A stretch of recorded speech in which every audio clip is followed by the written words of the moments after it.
If a superior ordered you to perform an act you knew was harmful, you likely believe you'd refuse. We all prefer to see ourselves as the one person in a crowd willing to walk away. But data from decades of social psychology suggests a different reality. When placed under direct pressure from an authority figure, most people default to compliance rather than resistance. This creates a fundamental tension. The internal values we think define us often prove surprisingly malleable when they collide with a simple command. This was first demonstrated at Yale in 1961. Stanley Milgram designed an experiment to test the limits of obedience, using a level of deception and participant stress that would be prohibited by ethics boards today. The setup involved a fake electric shock generator and a man in a lab coat. Participants were told to administer shocks to a learner in another room every time they answered a question incorrectly. On this chart, you can see the voltage scale. While the learner screamed in pain and eventually went silent, 65% of participants continued to the full 450 volts, the maximum setting labeled danger, severe shock. These participants weren't recruited for any specific traits. They were ordinary citizens who trembled, sweated, and stuttered through the process, yet continued to flip the switches simply because they were told the experiment required it. Milgram identified this shift in perspective as the agentic state. In this mindset, an individual no longer views themselves as acting on their own initiative, but as an agent for carrying out another person's wishes. This allows for a diffusion of responsibility. The person flipping the switch stops feeling like the cause of the pain, instead viewing the authority figure as the one responsible for the outcome.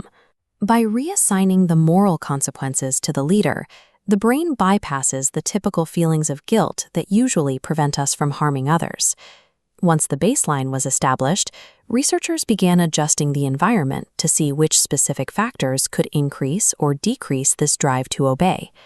In one variation, without a lab coat, the obedience rate on this gauge drops from 65 to 20%. Moving to a nondescript office building caused full compliance to fall to 47.5%. In Australia, the rate dropped to 28% among women, while a Dutch study involving psychological harm reached 90%. Perhaps the most extreme result came from researchers Sheridan and King, who used a real puppy as the learner. 77% of participants obeyed orders to deliver what they believed were lethal shocks to the animal. These results suggest that obedience is less about a person's character and more about how they react to external cues, like uniforms, local institutional prestige, and the proximity of the authority. Clearly, this isn't just an adult phenomenon.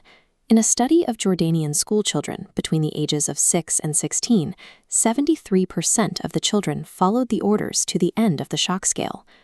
Modern fMRI scans show that when people try to disobey an order, the anterior cingulate cortex, a region involved in monitoring conflict, becomes highly active. These scans suggest that resistance creates a measurable level of internal friction. The drive to follow an authority figure appears to be a deeply rooted social response that requires significant mental effort to overcome.